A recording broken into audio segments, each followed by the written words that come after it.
এই যে দেখেন ছোট গাছের কত সুন্দর সূর্যমুখী ফুল হয়ে আছে, অনেক সুন্দর হয়ে ফুটে আছে। আরও দিবে কয়টা, একটা গাছের একটা দুইটা তিনটা চারটা ফুল, একটা গাছে চারটা ফুল হবে সুন্দর। এটার হবে দুইটা, ছোট গাছ, এটা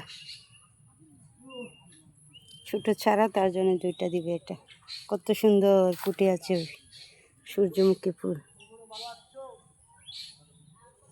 চারপাশে এই পাশে হচ্ছে পাবদা গাছ, সূর্যমুখী ফুল, ভেন্ডি গাছ, পাবদা চারা, তারপরে নারকেল, তারপরে হচ্ছে মেহেন্দি গাছ, ফ্রেশ গাছ কাটা হচ্ছে, পরিষ্কার করা হচ্ছে জঙ্গল।